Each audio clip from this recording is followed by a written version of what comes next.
यहाँ से स्टार्ट करेंगे। जो हमारा मेंटरशिप चल रहा था इसमें यहाँ पर आज डे नंबर रहेगा इसका 8वां। ठीक है, 8वें डे में आपको क्या क्या टॉपिक कवर करने हैं, ठीक है, क्या क्या है तो इसमें देखना है। यहाँ पर डे 8वां है और 14 तारीख है और ट्यूसडे यहाँ पर है। अगला टारगेट कब हुआ, 16 तारीख को होगा। यहाँ पर मिस्टेक से 18 तारीख लिख गया है, तो यहाँ पर अगला जो होगा वो 16 तारीख को होगा। ठीक है, 16/10 को। ठीक है, तो यहाँ से जो शेड्यूल पूरा है वो मैं शेड्यूल डाल चुका हूँ, फिर से मैं शेड्यूल पूरा आएगा एक बार डाल दूंगा कि उसके हिसाब से आप यहाँ पर प्रिपेयर रहेंगे। ठीक है, स्टार्ट करते हैं टॉपिक को। देखो यहाँ से जो टॉपिक है इसमें यहाँ पर जो कुछ टॉपिक मैंने इस बार दे रखे हैं, इसमें करंट अफेयर्स जो है यूपीएससी के जो जुड़े करंट अफेयर्स हैं उसके रिलेटेड भी यहाँ पर क्वेश्चन देखने को मिलेंगे। ठीक है, अभी तक मैं सिंपल आपको जैसे ज्योग्राफी क्वेश्चन दे रहा था, जिसमें ज्योग्राफिक और यहाँ पर कुछ जिसके करंट के क्वेश्चन रहते हैं उसको मिला के यहाँ पर रखे हैं। जैसे कि टॉपिक यहाँ पर है जी नंबर टॉपिक है, ई एफ तक यहाँ पर इसके हो गए थे, ABCDEF तक हो गए थे, जी नंबर यहाँ से अंतर्राष्ट्रीय सीमाएं और यहाँ पर जो भू राजनीतिक है उसको लेकर के टॉपिक यहाँ पर। ठीक है, इसके अंतर्गत आपका आएगा भारत में जो पड़ोसी देश हैं, ठीक है, पड़ोसी देश है उसके साथ सीमा विवाद जैसे कि जैसे कि यहाँ पर चीन के साथ चल रहा था, भारत चीन सीमा विवाद पर लेकर के कुछ नियंत्रण रेखा पर था एलएसी को लेकर, और सीमा और संरचना को लेकर यहाँ पर देखा गया था, और जल संसाधनों को लेकर भी यहाँ पर देखा गया था। ठीक है, तो इस वाले टॉपिक में हमारे जो मुख्य विषय टॉपिक है ये, और इसका जो सब टॉपिक है ना उसका टॉपिक ये आएगा अंदर। ठीक है, इसके अंदर आपको मिलेगा, तो इसका टॉपिक आपको पूरा पढ़ना है। ठीक है, मैथ्स बनवाल में मिल जाएगा, जो विजन है इसका नोट्स है, ज्योग्राफी का वहाँ पे आपको देखने को मिलेंगे। ठीक है, तो ये सब टॉपिक जहाँ पे आपको जो से सब जो आपके पास मटेरियल होगा वहाँ पे मिलते हैं, तो उससे आप इसको कवर कर सकते हो। राइट, उसके बाद H नंबर है मरुस्थलीकरण और भूमि क्षरण है। ये क्या होता है, इसको लेकर के मरुस्थलीकरण को रोकने के लिए वैश्विक पहल क्या क्या की गई थी, भारत ने भूमि क्षरण के क्या क्या कारण थे भारत में। ठीक है, मानव जनित और प्राकृतिक दोनों आपको बताने क्या क्या हैं, और मृदा अपरदन का कृषि उत्पादकता पर क्या प्रभाव पड़ेगा ये भी आप इस पर पढ़ेंगे। ठीक है, टॉपिक ये सब आपको टॉपिक पढ़ना है। मरुस्थलीकरण और यहाँ पर जो भूमि क्षरण है इसमें आपका देखने को मिलेगा। ठीक है, आगे देखते हैं। अगला यहाँ पर है आई नंबर शहरी बाढ़ जल निकासी, अर्बन जो यहाँ पर जो फ्लडिंग ड्रेन है उसको लेकर के। ठीक है, जो इसमें देखेंगे शहरी बाढ़ के कारण क्या हो सकते हैं, एंथ्रोपोजेनिक कारक क्या होंगे यहाँ पर जल निकासी प्रणाली को लेकर के। ठीक है, अनुयोजिक यहाँ पर क्या होंगे, और शहरी जल निकासी को लेकर मास्टर प्लान की क्या आवश्यकता होगी, स्प्रिंग सिटी की अवधारणा क्या है, ये सब आपको ऐसे पढ़ना है। ठीक है, ये इतना।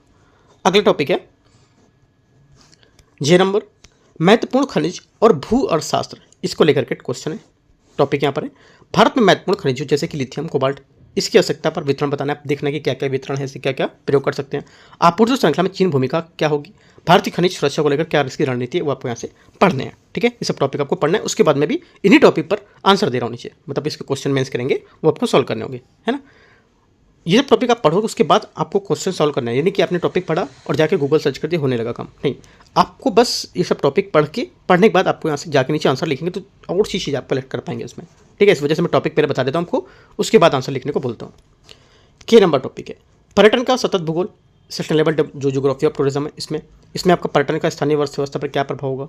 ठीक है, और संस्कृति और पर्यावरण पर क्या प्रभाव होगा, इको टूरिज्म क्षमता पर क्या प्रभाव पड़ेगा, है ना, और इसकी पहाड़ी क्षेत्रों में पर्यटन कैसे अनियंत्रित विकास यहाँ पर हो रहे हैं वो आपको पढ़ना है। ठीक है, ये पढ़ने के बाद आपको अपना मैथ्स के आंसर राइटिंग की प्रैक्टिस करना है। कैसे देखते हैं। टॉपिक पहला कौन सा जी नंबर था, जी नंबर टॉपिक पे ही क्वेश्चन है ना। टॉपिक में मैंने यहाँ पे लिख दिया कि आपको ढूंढने में थोड़ा आसानी रहे कि यहाँ पर जी नंबर पढ़ा तो यहाँ से क्वेश्चन ये बनना है। जैसे कि सीमावर्ती क्षेत्रों में अवसंरचना विकास जो होती है उसको लेकर भारत और चीन के बीच प्रतिद्वंदी जो अवसंरचनावाद है उसकी अवधारणा का आलोचनात्मक विश्लेषण करना है। इस प्रतिस्पर्धा के कारण हिमालय जो परिस्थिति है उसकी वहन क्षमता किस प्रकार खतरे में है, आपको 250 वर्ड में बताना है। ठीक है, आंसर आपको कैसे लिखोगे। ठीक है, कैसे आपको आंसर लिखना है ये देखो पहले आप जो बताओगे इसमें कि बात कर रहे हैं प्रस्तावना या फिर आपका जो इंट्रोडक्शन होगा उसमें कैसे लिखना है। ठीक है, देखो मैं थोड़ा सा एक बार पहले स्टार्टिंग बता देता हूँ कि प्रस्तावना को जो इंट्रोडक्शन आपका है ये 15 से 20 जो लाइन होगा उसमें लिखना है, या 15 से 20 वर्ड में आप इसको लिखोगे। मेन बॉडी में आपको लिखना है करीब आपका 200 वर्ड लिख सकते हो। ठीक है, मेन बॉडी में कितना हो गया 220 वर्ड हो गए, और 30 वर्ड में अपना निष्कर्ष लिख सकते हो, तो आपका पूरा 250 का आंसर हो गया। इस टाइप से आपको 250 वाले लिखने हैं। जब 150 का आएगा तो मैं आपको 150 वाले बताऊंगा क्या क्या वहाँ पे करना है। ठीक है, तो देखते हैं निष्कर्ष जो आपका इंट्रोडक्शन है क्या लिखोगे। इंट्रोडक्शन में प्रस्तावना में देखो प्रस्तावना में आप लिखेंगे जिसकी उदाहरण है इसको परिभाषित करेंगे क्या है, यहाँ पर जो प्रतिद्वंदी होती है और संरचनावाद इसको बताएंगे क्या होती है, इसको परिभाषा देंगे, है ना, यानी यहाँ पर एक दूसरे के मुकाबले कैसे सीमावर्ती क्षेत्रों में और कैसे नागरिक जो संरचना होती है उसके आक्रामक विकास होंगे इसके। जैसे कि जो थीसिस थे उनको उल्लेख करेंगे कि यहाँ पर इन्होंने क्या बताया था कि जैसे भू राजनीतिक अनिवार्यता थी उसको बताया था इन्होंने, ठीक है। लेकिन ये विकास और हिमाचल जो है हिमालय उसकी जो नाजुक परिस्थितियाँ उसके लिए यहाँ पर एक दृढ़ दल है उसको खतरे के रूप में इन्होंने बताया था। तो इस बात में आप बता सकते हैं इनके बारे में क्या इन्होंने बताया था, ठीक है। और इसका डेफिनेशन भी, परिभाषा भी दे सकते हैं, यहाँ दोनों से स्टार्ट कर सकते हैं आंसर, ठीक है। डेफिनेशन से स्टार्ट करते हैं, परिभाषा से, या जो उन्होंने मत था उनका किनका, जो मैंने आपको बताया कि यहाँ पर जो थीसिस थे उन्होंने बताया था ये, है ना, उसके हिसाब से क्वेश्चन भी स्टार्ट कर सकते हो। तो दो जगह से आप क्वेश्चन स्टार्ट कर सकते हो यहाँ पे, ठीक है। ये बात आप लिखेंगे इंट्रोडक्शन में। सेकंड बात आपको आता है मेन बॉडी का।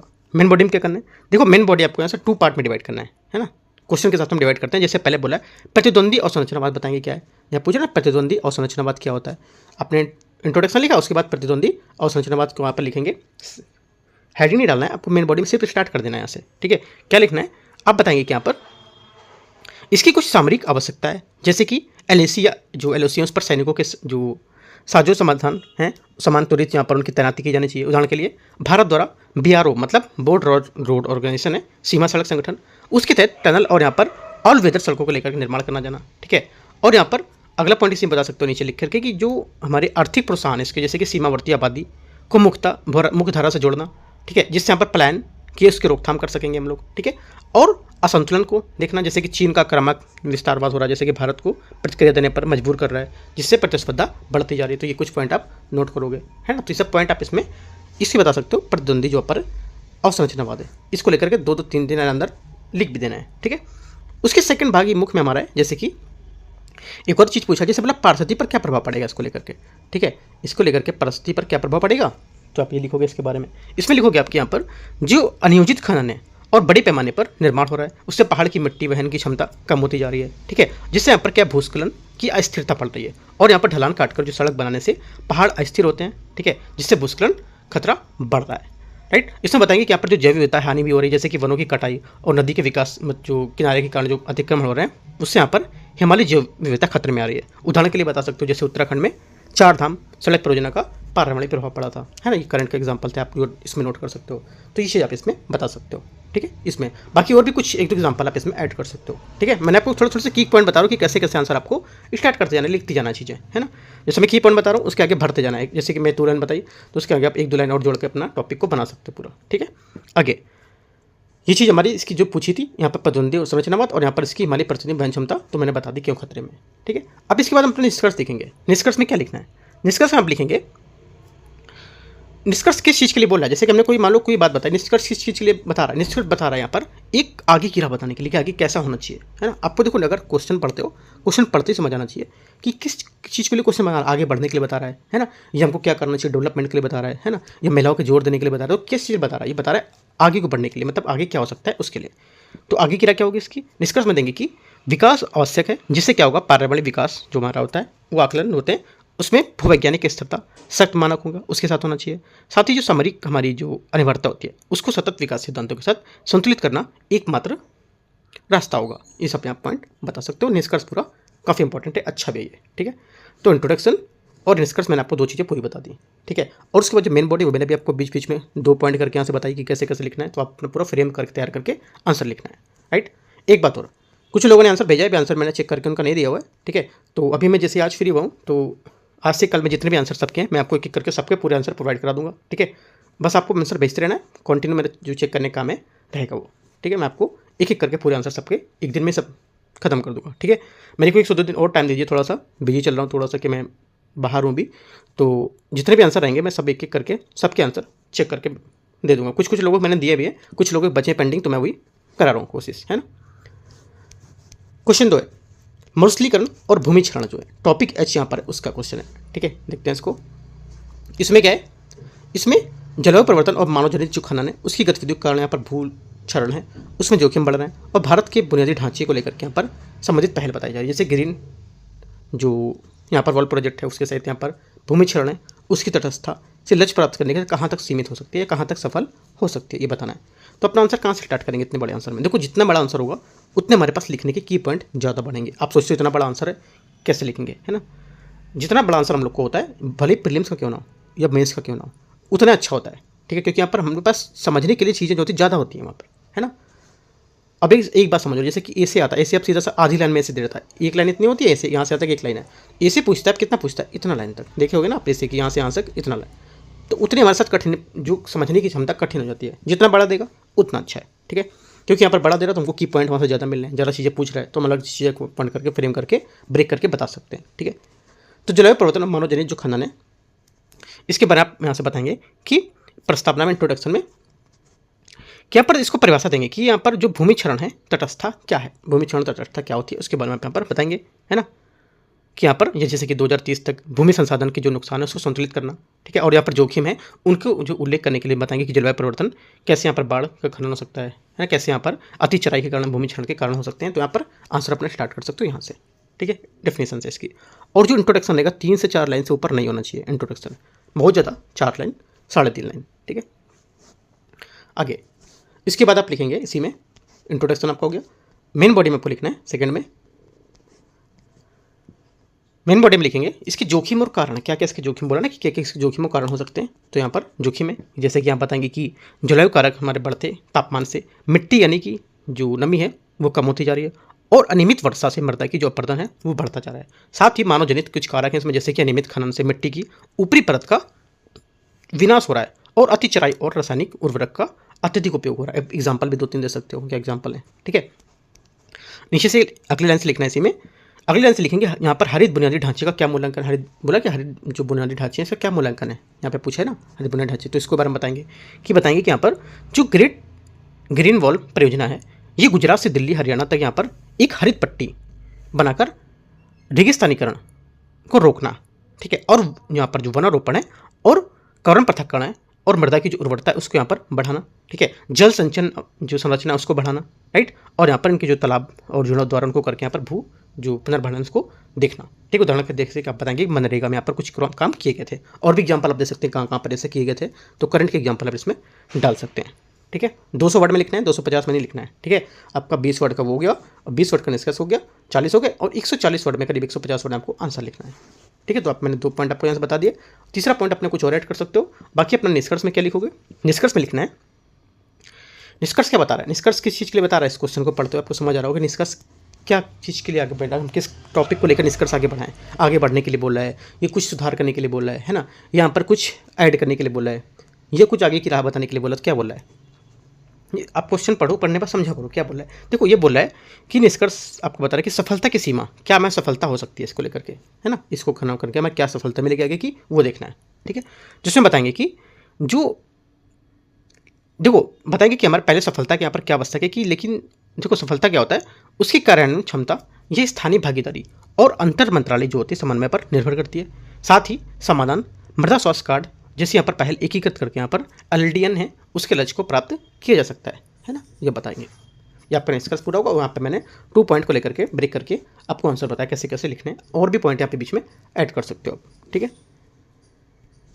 क्वेश्चन नंबर तीसरा यहाँ पर है आई नंबर टॉपिक में, कंक्रीट जंगल में तब्दील हो रहे भारतीय महानगरों में हरे बुनियादी ढांचे और स्प्रिंग सिटी मॉडल शहरी बाढ़ प्रबंधन के लिए एक व्यवहार होगा, समाधान क्यों प्रस्तुत करते हैं, चर्चा करना है, देखते हैं इसको। आंसर कहाँ से लिखोगे, प्रस्तावना और मेन पॉइंट या फिर मेन बॉडी। देखो प्रस्तावना पर लिखना है, समस्या बताएंगे क्या समाधान क्या है, इसको परिचय देंगे समस्या पे, समस्या या समाधान को बता सकते हैं पहले, है ना, ज़्यादा बड़ा नहीं लिखना है। समस्या बताएंगे कि शहरी बाढ़ जो बढ़ती है इतना बढ़ना कि यहाँ पर जैसे कि उदाहरण बताएंगे बेंगलुरु, है ना, और यहाँ पर जो कंक्रीटीकरण वो हो रहा था, और पारस्परिक जल निकासी को लेकर के अति निर्भर हो रहे थे, है ना। यहाँ समाधान बता देंगे इसमें कि यहाँ पर समाधान था कि नीला हरा जो बुनियादी ढांचा है उसको लेकर के जो स्प्रिंग सिटी मॉडल बनाना, इससे यहाँ पर ये क्या होगा, समाधान होगा इससे, है। तो यहाँ पर इसी लाइन में आप इसमें बता दोगे इतना। उसके बाद मेन बॉडी में आप लिखेंगे, मेन बॉडी में बताएंगे कि यहाँ पर पारंपरिक बोला है कि समाधानों की विफलता क्या होगी, है ना, पूछ रहा है ना, पारंपरिक यहाँ पर जो समाधान है उसकी क्या विफलता है, तो आप बताएंगे इसको लेकर के पॉइंट फॉर्म में, जैसे कि अपर्याप्त क्षमता, है ना, पारंपरिक जो हमारे सीमेंटेड नालियाँ हैं उच्च तीव्रता वाली वर्षा के वहाँ पर संभालने के लिए असमर्थ होती हैं। सेकंड पॉइंट इसी में लिखना नहीं चाहिए कि जैसे कि अतिक्रमण है नालों और यहाँ पर जो वेटलैंड्स होते हैं, उदाहरण के लिए जो राज कलवे होते हैं उस पर मानव जनित जो अतिक्रमण होता है उसके से जल प्रवाह करना, है ना, या जल प्रवाह को रोकना। तीसरा पॉइंट लिखेंगे आप यहाँ पर कि जो भूजल की कमी है उससे कंक्रीटीकरण होगा और पानी जमीन के नीचे नहीं जा पाएगा, जिससे क्या होगा, सूखा और बाढ़ का चक्र बन सकता है ना। तो 3 पॉइंट आप इससे बताएंगे। अगला नीचे लाइन छोड़ के लिखना है थोड़ी सी, लिखेंगे अपन नीले हरे जो यहाँ पर स्प्रिंग सिटी मॉडल है उसका व्यवहारता क्या होगी यहाँ पर, है ना, क्यों यहाँ पर उसकी व्यवहारता लाई जा रही है। तो इसके बारे में लिखेंगे 4 से 5 पॉइंट। जैसे कि प्राकृतिक यहाँ पर जो सिटी स्प्रिंग है इसमें पानी को जलापूर्ति के रूप में देखती है। ये पार्कों, छतों और जहाँ पर सड़कों है उसको परगम सामग्री का उपयोग करके पानी को जमीनी स्तर पर सोखा जाता है। सेकंड पॉइंट इसे हम बताएंगे कि यहाँ पर जो जलापूर्ति है, पर्यावरण लाभ और यहाँ पर ब्लू जो इंफ्रास्ट्रक्चर है, झीलों तालाब, इनका जीर्णोद्धार करना और ग्रीन इंफ्रास्ट्रक्चर जो होते हैं, पार्क या हरी जो छतें हैं, इनको न केवल बाढ़ बल्कि यहाँ पर नियंत्रित करना भी एक समाधान हो सकता है। ठीक है, आगे लिखना है कि यहाँ पर जो तापमान है उसको कम करने के लिए यहाँ पर जैव विविधता को यहाँ पर बढ़ाते रहना चाहिए, है ना। और यहाँ पर लागत कुछ होगी। अगला पॉइंट है कि लागत प्रभावी क्या होगी इसमें, कि जैसे आप बताएंगे कि जो दीर्घकालिक रूप से प्रकृति पर आधारित यहाँ पर समाधान क्या हो सकते हैं, कि इंफ्रास्ट्रक्चर से अधिक यहाँ पर लागत प्रभावी हो सकती है। तो ये सब पॉइंट आप इसमें बताएंगे।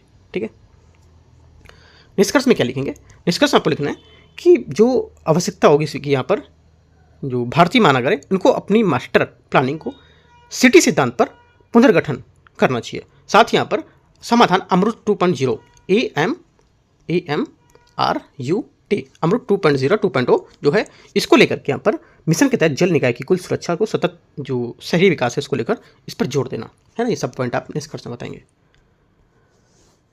250 वर्ड का है, ध्यान रखना है कैसे लिखना है। मैं आपको बता चुका हूँ ऊपर कितने कितने वर्ड में क्या क्या चीज़ें होनी चाहिए, एक सिस्टमेटिक ढंग से लिखना है। क्वेश्चन नंबर 4, महत्वपूर्ण खनिज और भू अर्थशास्त्र है, इसके बारे में क्या लिखेंगे, प्रस्तावना। ठीक है, इसमें देखो यहाँ पर क्वेश्चन बोला है कि महत्वपूर्ण खनिज की आपूर्ति श्रृंखला में भू राजनीतिक अस्थिरता, एकाधिकार, जोखिम बढ़ रहे हैं, जिससे डीप ओशन मिशन के तहत यहाँ पर भारत में समुद्री खनन की जो महत्वाकांक्षा है वो यहाँ पर देखने को मिले और इस यहाँ पर संतुलन कैसे स्थापित कर सकती हैं वो बताना है। ठीक है, तो देखो कहाँ से आंसर स्टार्ट करेंगे, आंसर अपना स्टार्ट करेंगे प्रस्तावना में। जैसे कि बताएंगे कि यहाँ पर महत्वपूर्ण खनिज जैसे कि लिथियम, कोबाल्ट, इसकी आवश्यकता क्यों है, ऊर्जा संक्रमण को लेकर के यहाँ पर इसके संबंध में बता देंगे आप बात। ठीक है, इतना कर देंगे।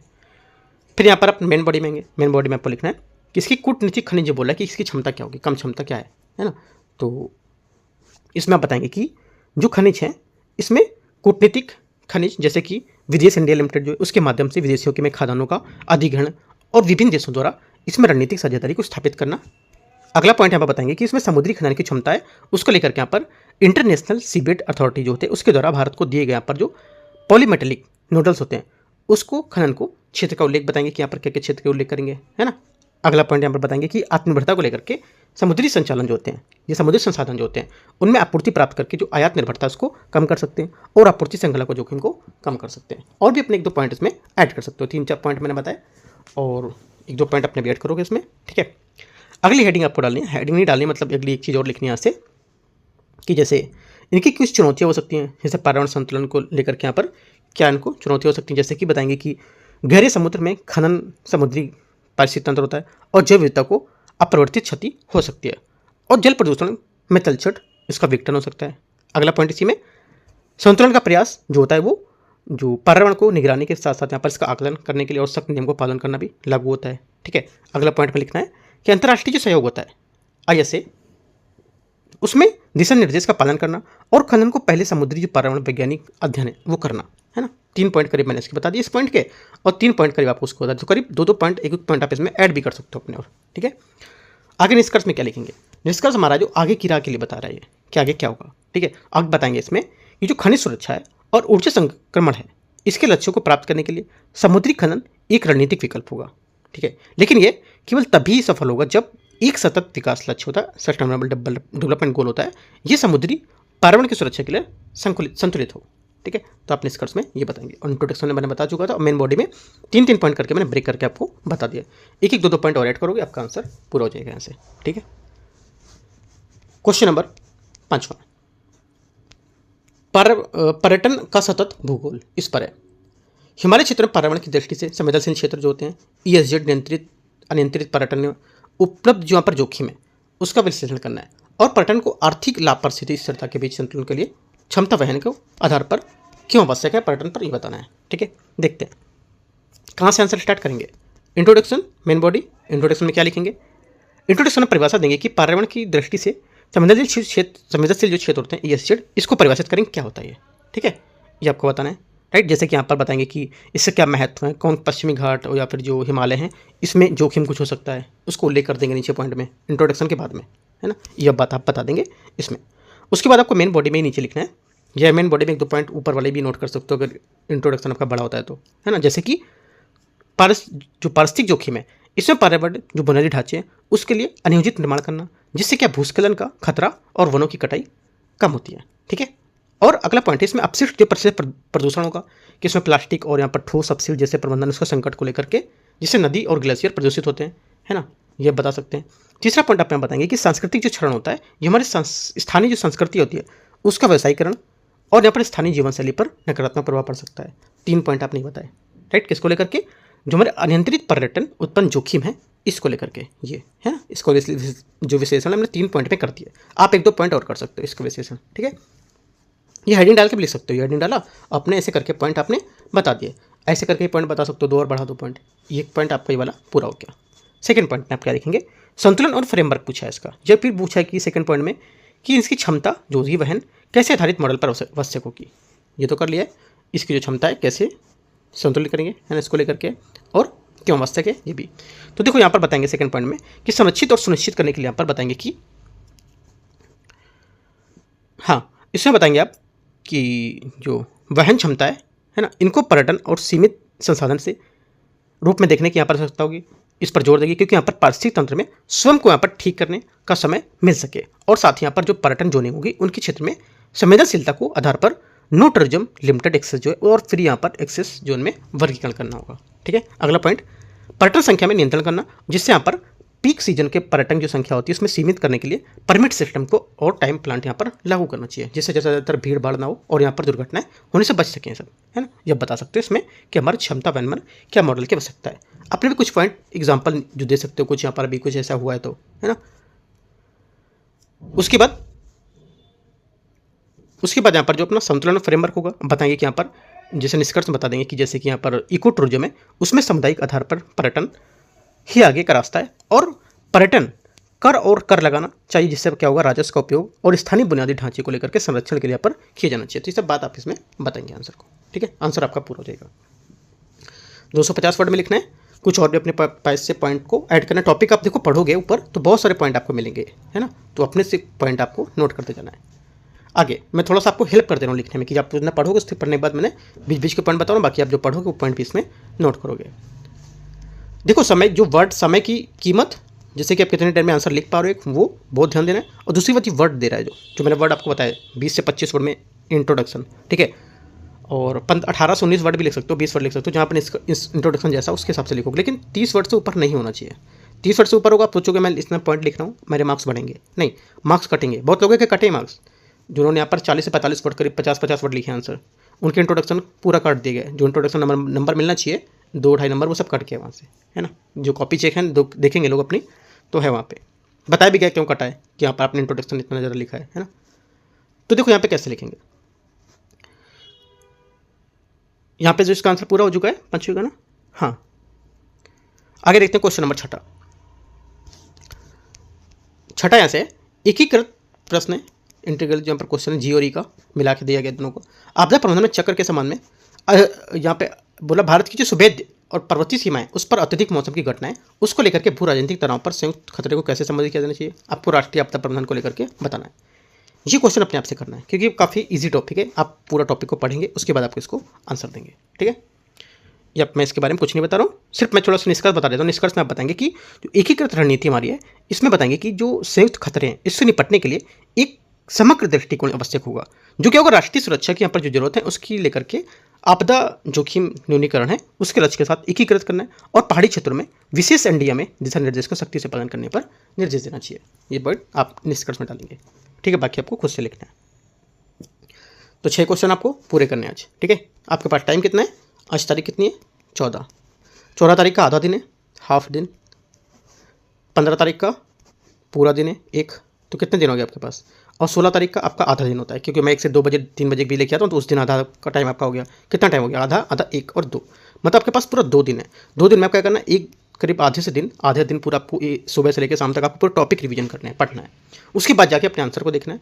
ठीक है, ये करना है। उसके अगले दिन जो सुबह टाइम बचता है शाम को अपना आंसर को सॉल्व करना है, जो प्रीलिम्स का मैं दे रहा हूँ वो। ठीक है, तो अभी तो मैं समझा दे रहा हूँ, क्वेश्चन प्रीलिम्स के दे रहा हूँ, अपने आप से खुद से भी इसको पढ़ना है। पीडीएफ में टेलीग्राम में डाल दूंगा, एक बार मैं सब कराता जा रहा हूँ, एक बार खुद से भी अपने आप से सब कुछ करना है। ठीक है, देखते हैं यहाँ से क्वेश्चन प्रीलिम्स के।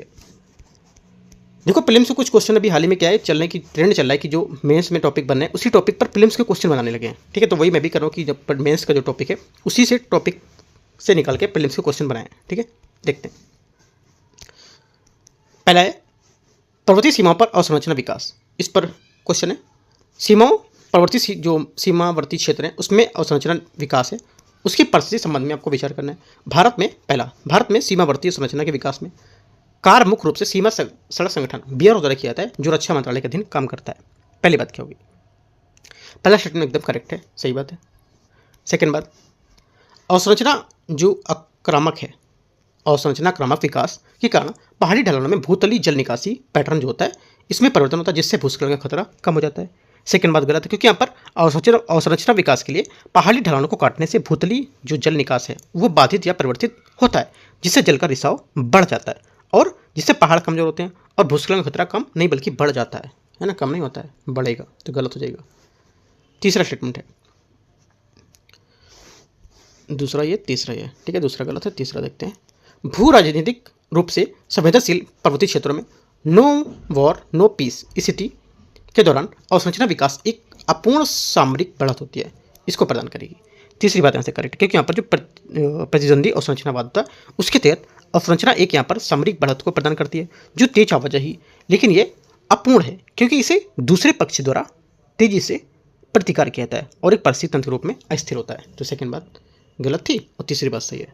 पहली बात सही थी, दूसरी बात गलत थी, तीसरी बात है सही है। तो 1 और 3 सही है, आंसर बी करेक्ट है। ठीक है, इसका पूरा पीडीएफ में टेलीग्राम पे भेज दूंगा, आपको क्वेश्चन नोट कर देखो, जितने भी मैं एक मेंटर से की कॉपी बना लो, उससे प्रीलिम्स का और मेंस का दोनों के क्वेश्चन अलग अलग यहाँ पर लिखा करो। ठीक है, जो मैं कम से कम इसलिए कम क्वेश्चन देता हूँ, 7 से 8 क्वेश्चन में देता हूँ, है ना, जिससे आप आसानी से लिख सकते हो, उनको अच्छे से याद भी कर सकते हो। क्वेश्चन 2, भूमि क्षरण तटस्थता, उसको लेकर के टॉपिक को क्वेश्चन है। भूमि क्षरण तटस्थता के संबंध में विचार करना है। एलडीएन शॉर्ट फॉर्म में बोलेंगे, भूमि तटस्थ जो क्षरण है इसको शॉर्ट फॉर्म में। एलडीएन एक ऐसा लक्ष्य है जहां 2030 तक स्वयं उत्पादक भूमि उत्पाद जो संसाधन है उसकी मात्रा में गुणवत्ता में कोई सुध होने की ना हो, सुध हानि ना हो। ठीक है, पहली बात क्या होगी, पहली बात यहाँ से इसका करेक्ट है, क्योंकि यहाँ पर एलडीएन की परिभाषा यही है कि यहाँ पर जो भूमि क्षरण है इसको किस तरह से संतुलित किया जाए और 2030 तक इसका शुद्ध प्रभाव क्या हो, जीरो हो जाए, मतलब शून्य रख सके, है ना, करेक्ट है। ये लक्ष्य संयुक्त राष्ट्र मरुस्थलीकरण रोकथाम अधिनियम के तहत निर्धारित किया जाएगा, जिसका भारत भी एक हस्ताक्षर करता है। सेकेंड बात भी करेक्ट है। ठीक है, क्योंकि यहाँ पर सस्टेनेबल डेवलपमेंट गोल है 15.3, है ना, इसमें यहाँ पर लागू, मतलब 15 में ही तीसरा जो था उसमें यहाँ पर लागू किया गया था कि जो निगरानी करने वाले जो संयुक्त मरुस्थलीय रोकथाम है उसको लेकर के वैश्विक आदेश को जारी करना। ठीक है, सेकेंड बात करेक्ट है। तीसरा, ग्रेट ग्रीन वॉल परियोजना, जिसका उद्देश्य दिल्ली अरावली क्षेत्र में एक हरित गलियारा बनाना और यहाँ पर लक्ष्य प्राप्त करने की दिशा में एक महत्वपूर्ण कदम होगा इसका, ये भी बात यहाँ से करेक्ट है। ठीक है, तीनों बातें यहाँ से इसकी करेक्ट है। एलडीएन के बारे में, एलडीएन पूरा टॉपिक आप ऊपर पढ़ोगे मेंस वाला और यहाँ से इसके क्वेश्चन सॉल्व करोगे। कुछ और पॉइंट आपको मिलते हैं तो ये भी आप प्रीलिम्स में ऐड कर सकते हो पॉइंट। ठीक है, तो हर टाइप से आपका मेंस भी क्वेश्चन हो गया और प्रीलिम्स का भी क्वेश्चन यहाँ से हो गया इसके। ठीक है, तीनों सही है तो डी। क्वेश्चन नंबर तीसरा, शहरी बाढ़ प्रबंधन को लेकर के क्वेश्चन है। ठीक है, देखते हैं इसको। पहला, निम्नलिखित में से भारतीय शहरों में से नीला हरा बुनियादी ढांचा है जो उसके बारे में विचार करना है। नीला हरा बुनियादी ढांचा प्राकृतिक प्रणालियों का उपयोग करके शहरी क्षेत्रों में पानी प्रबंधन और जलवायु अनुकूल में सहायता प्रदान करता है। पहली बात क्या होगी। तीसरे का पहला स्टेटमेंट यहाँ से रहेगा, ये क्या है, क्या होगा इसका बताना है आपको। पहली बात एकदम सही है। सेकेंड बात, इस दृष्टिकोण में केवल कृत्रिम जल निकाय आर्टिफिशियल वाटर बॉडीज जो होती हैं जैसे भूमिगत टैंकों का निर्माण शामिल होता है, इसमें प्राकृतिक आर्द्र भूमि को शामिल नहीं किया गया है। सेकेंड बात गलत है, क्योंकि यहाँ पर इसमें प्राकृतिक जो भूमि है उस पर जोड़ दिया गया है। ठीक है, और यहाँ पर इसी तक में सीमित नहीं है ये, है ना, यहाँ पर नीला हरा जो बुनियादी ढांचा है ये जल निकाय झील नदी आर्द्र भूमि वनस्पति को एकीकरण पर जोड़ देता है, केवल कृत्रिम संरचनाओं पर यहाँ पर सीमित नहीं है। ठीक है, इस वजह से भी गलत हो जाएगा। स्प्रिंग सिटी मॉडल जिसे शहरी बाढ़ प्रबंधन को अपनाया जाता है, ये नीले हरे बुनियादी ढांचे जो होते हैं उस पर सिद्धांतों पर आधारित होता है। तीसरी बात करेक्ट है। आंसर 1 और 3, तो तीसरे का आंसर सही पूछा है तो 1 और 3 बी। क्वेश्चन नंबर चौथा, महत्वपूर्ण खनिज और भू अर्थशास्त्र इसको लेकर के क्वेश्चन है, देखते हैं इसको। इसमें बोला है भारत के महत्वपूर्ण खनिज और समुद्री खनन की विशेषताओं के बारे में विचार करना है। महत्वपूर्ण खनिज वे होते हैं जिनका उपयोग उच्च प्रौद्योगिकी हाई टेक्नोलॉजी क्षेत्रों में होता है और वे उनकी जो आपूर्ति होती है श्रृंखला में भू राजनीतिक जोखिम होती है। क्या होगा पहला, चौथे का जो पहला स्टेटमेंट यहाँ से हो जाएगा ये करेक्ट है, राइट। सेकेंड बात, भारत का खनिज विदेश इंडिया लिमिटेड काबिल जो है देश में महत्वपूर्ण खनिजों को सुरक्षा या फिर सुरक्षित आपूर्ति के लिए घरेलू खनन पर पूरा तरह से निर्भर होता है। सेकेंड बात गलत, क्योंकि काबिल जो है हमारा जो ये इसका गठन मुख्य रूप से खनिज आपूर्ति के लिए विदेशी खनन जो संपत्ति थी उसके अधिग्रहण के लिए यहाँ पर निवेश पर ध्यान केंद्रित करने से किया गया था, ना कि केवल घरेलू उत्खनन पर। ये बात गलत हो जाएगी। पॉलीमेटेलिक नोड्यूल जो यहाँ पर हिंद महासागर के तल पर पाए जाते हैं उनमें मैग्नीज और निकल के साथ साथ लिथियम जैसे महत्वपूर्ण खनिज की उच्च सांद्रता होती है। तीसरी बात भी यहाँ से करेक्ट है, ठीक है। आंसर क्या होगा, 1 और 3, तो बी। क्वेश्चन नंबर 5वां, पर्यटन का सतत भूगोल, उसको लेकर के टॉपिक पे क्वेश्चन है। 5वां नंबर, वहन क्षमता वहन के आधार पर क्वेश्चन पूछा है। पर्यटन में क्षमता वहन का अर्थ केवल किसी क्षेत्र में भौतिक क्षमता जो होती है उसमें यानी अधिकतम संख्या में पर्यटकों को समायोजित किया जा सकता है। पहली बात क्या होगी, पहला स्टेटमेंट यहाँ से 5वें का जो रहेगा क्या होगा, गलत है, क्योंकि क्षमता वहन केवल भौतिक क्षमता जैसे कि कमरों की संख्या की तक ही सीमित नहीं होती है, बल्कि इसमें पर्यावरण क्षमता और पर्यावरण कितना प्रदूषण झेल सकता है और यहाँ पर सामाजिक सांस्कृतिक जो क्षमता होती है जैसे कि जो स्थानीय समुदाय है उसमें कितना बदलाव स्वीकार कर सकता है वो शामिल होता है। तो ये बात गलत हो जाएगी, ठीक है।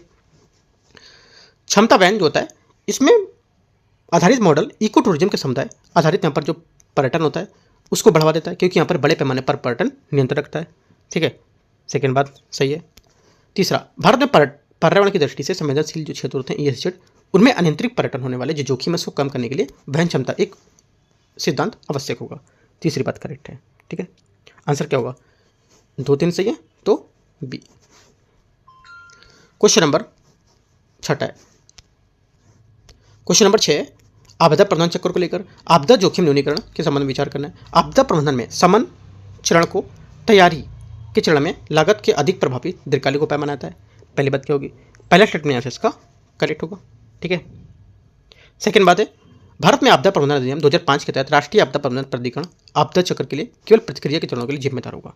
सेकंड बात गलत, क्योंकि एनडीए में आपदा प्रबंधन चक्र के सभी चरणों जैसे कि समन की तैयारियां, ठीक है, उनकी प्रतिक्रिया, इनकी रिकवर, इसको लेकर के और नीति की योजनाएं जो होंगी उसके दिशा निर्देश को स्थापित करने के लिए यहाँ पर जिम्मेदार होगा।